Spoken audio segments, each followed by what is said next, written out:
Hello नमस्कार सभी को। इस वीडियो के माध्यम से आज हम जो हमारा 12वीं का फिजिक्स है उसके कुछ बेसिक चीज़ों को हम समझेंगे और आज से हम इसका जो 12 का जो सिलेबस है उसको हम स्टार्ट कर रहे हैं। ठीक है, तो सबसे पहले मैं आपको एक बेसिक सा क्वेश्चन करूं अगर, तो वो क्वेश्चन ये है कि हमारे ब्रह्मांड में कितनी चीज़ें होती है। तो आपको यहाँ स्क्रीन पर देख रहे होंगे कि हमारा जो ब्रह्मांड होता है, जो हमारा यूनिवर्स है, उसमें दो चीज़ें होती है। पहली जो चीज़ होती है वो है द्रव्य या पदार्थ बोल सकते हो आप, जिसकी तीन अवस्थाएं होती हैं, परंतु हम अभी अवस्थाओं की बातें नहीं करेंगे।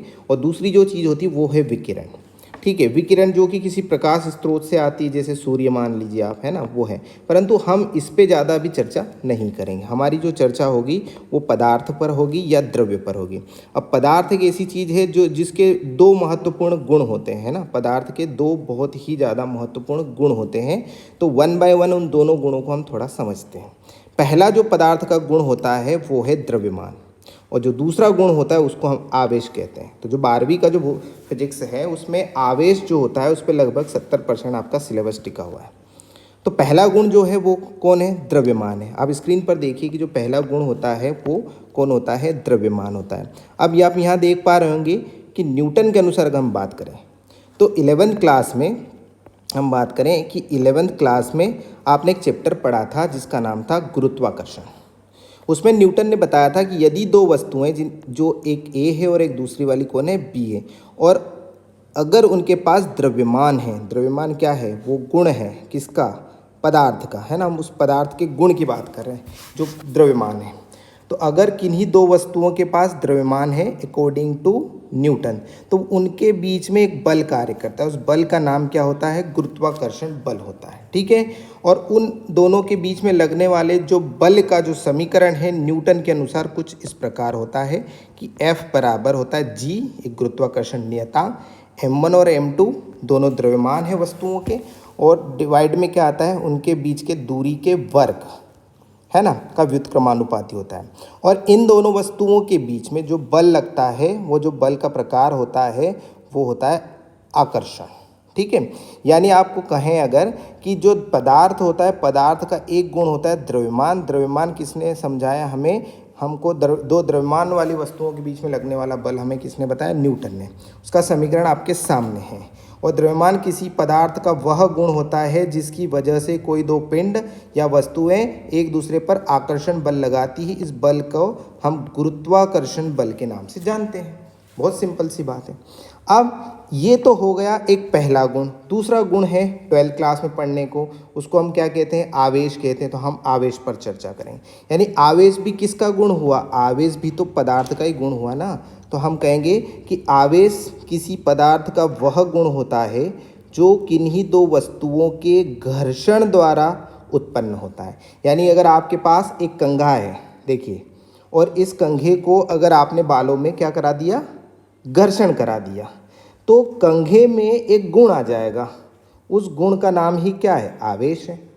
आवेश बेसिकली क्यू द्वारा दर्शाया जाता है, वो आगे मैं आपको बताऊंगा। छोटा क्यू भी हो सकता है और बड़ा क्यू भी हो सकता है। ठीक है, अब आप यहाँ सोचिए आपने एक प्रैक्टिकल किया होगा कि कंघे को जब हम बालों में रब करा देते हैं तो उसमें एक गुण आ जाता है, उस गुण का नाम ही आवेश है। फिर वो छोटे छोटे कागज़ के टुकड़ों को अपनी ओर आकर्षित करने लगता है, यानी इनके मध्य एक बल कार्य करता है। उस बल का नाम है स्थिर वैद्युत बल। यहाँ लिखा हुआ है कि उस बल का नाम है विद्युत बल कहते हैं उसे हम, या इंग्लिश में उसको हम इलेक्ट्रोस्टैटिक फोर्स कहते हैं। राइट, अब स्टैटिक क्यों बोलते हैं या स्थिर क्यों शब्द आ रहा है वो मैं आपको बाद में समझाऊँ। अब एक बात समझिए, यहाँ पर दो द्रव्यमान वाली वस्तुओं के बीच में बल की जो बात की थी वो किसने करी थी? न्यूटन साहब ने। अब यहाँ आ जाओ। अब दो आवेश, जैसे देखो, वो आवेश तो एक गुण है जो इस कंघे में आ चुका है और इन कागज़ के टुकड़ों में। तो अगर हम एक वस्तु कंघा मान लें यानी कॉम, और दूसरा वस्तु किसको मान लें? कागज़ के टुकड़ों को, तो हम मानते कि कॉम यानी कंघे में जो आवेश आया वो Q1 है और पेपर पर जो आवेश आया वो Q2 है। अब इन दोनों के बीच में एक बल कार्य करेगा, उस बल का नाम है स्थिर वैद्युत बल। अगर ये दोनों r दूरी पर रखे हैं तो इनके मध्य जो बल लगेगा वो बल का जो समीकरण है हमें किसने दिया? कूलम साहब ने।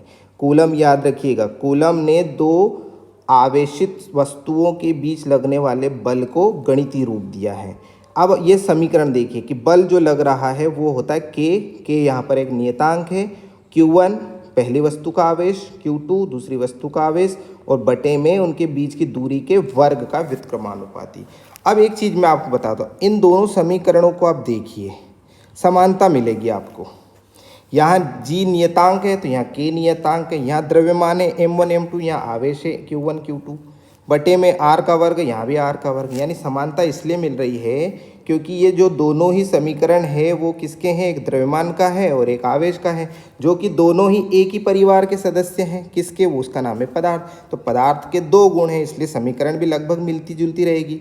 इसका मतलब ये नहीं है कि कूलम ने न्यूटन का कॉन्सेप्ट चुरा लिया, ठीक है, परंतु एक थोड़ा सा डिफरेंस है। यहाँ केवल और केवल कौन सा प्रकार था, आकर्षण, जबकि यहाँ आकर्षण भी होगा और प्रतिकर्षण भी होगा।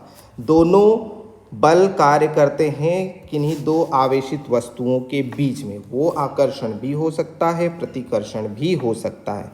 यानी द्रव्यमान की वजह से जो बल होता है उसको हम क्या कहते हैं, गुरुत्वाकर्षण, और आवेशों की वजह से जो बल होता है वो विद्युत बल कहलाता है। लेकिन इन दोनों में ताकतवर कौन है, आप यहाँ देखिए कि विद्युत बल जो होता है वो गुरुत्वाकर्षण बल से अधिक शक्तिशाली होता है, ठीक है। अब आगे की इसमें हम और कुछ इसके बारे में समझते हैं, अगले स्लाइड पर चलते हैं।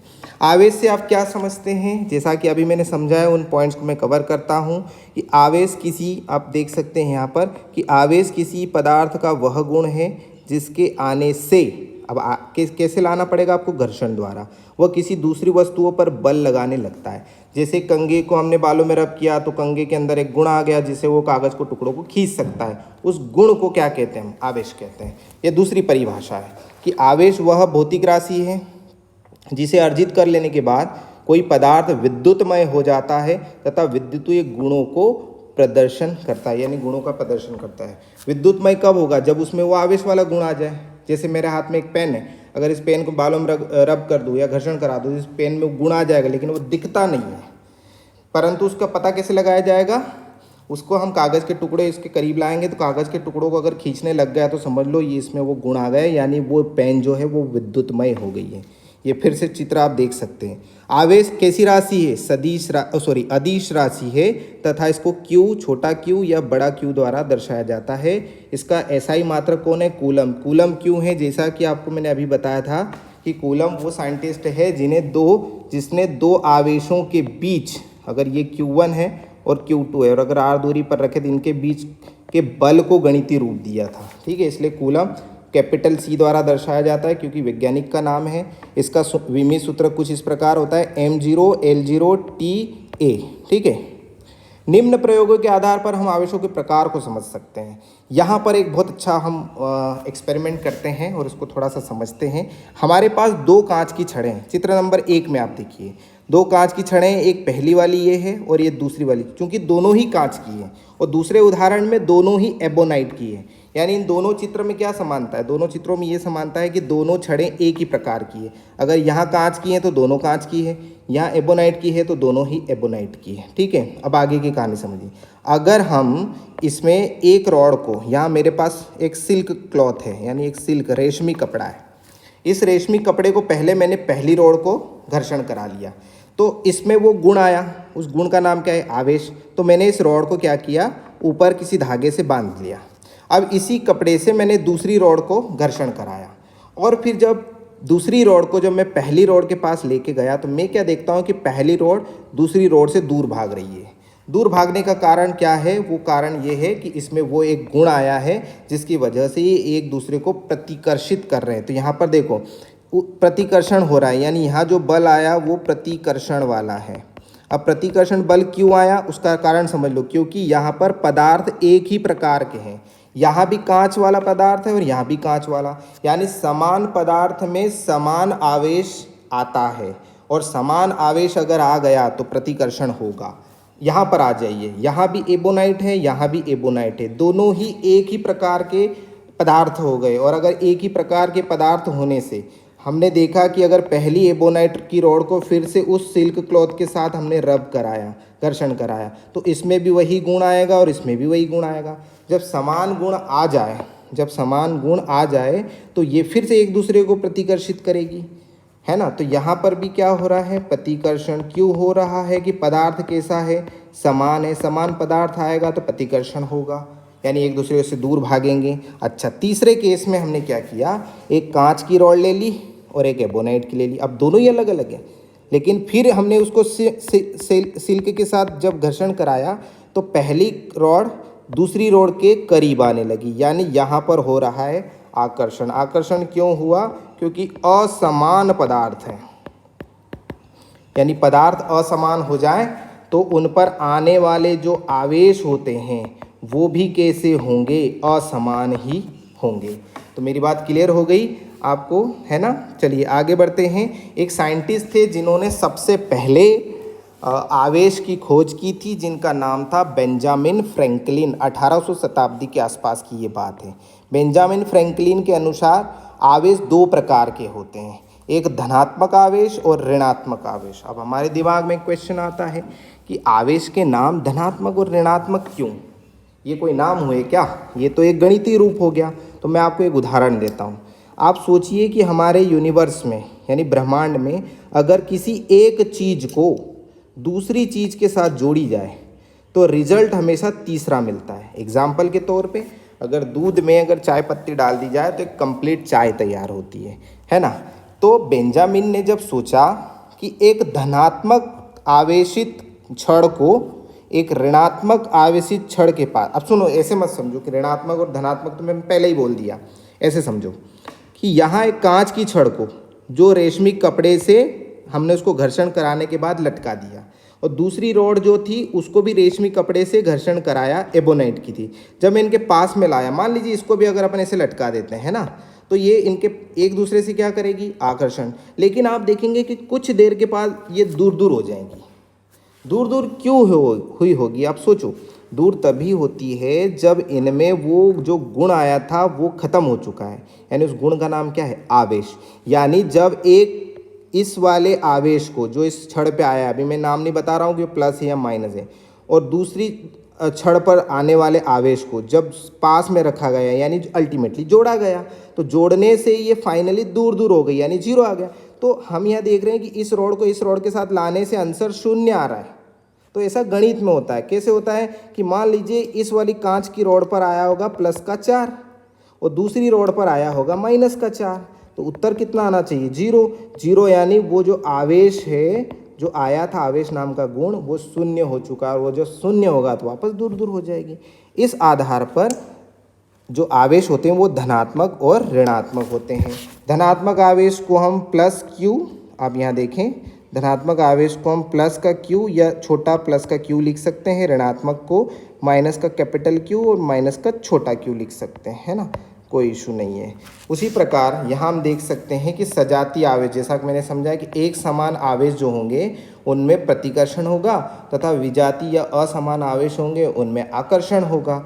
यहाँ पर चित्र में आप देख सकते हो कि एक धनात्मक आवेश है, दूसरा धनात्मक आवेश है, एक दूसरे से दूर भागेंगे तो प्रतिकर्षण हो रहा है। यहाँ पर एक ऋणात्मक है, यहाँ भी ऋणात्मक, यानी एक समान हो गए दोनों तो भी प्रतिकर्षण है, लेकिन यहाँ धनात्मक है और यहाँ ऋणात्मक है तो अब आकर्षण आएगा। ठीक है, तो इस प्रकार से हमने थोड़ा सा आवेश के बारे में समझा है। अब आगे जो हम 12th का चैप्टर पहला जो शुरू करेंगे उससे पहले की मैंने आपको बेसिक चीज़ें बता दी हैं। अब हम चैप्टर 1 की शुरुआत करेंगे अगले वीडियो में। अब आपको उस चैप्टर को पढ़ने से पहले आवेश को समझना बहुत ज़रूरी है। कुछ बच्चे जो हैं आवेश की परिभाषा नहीं लिख पाते हैं। मिलते हैं अगले वीडियो में।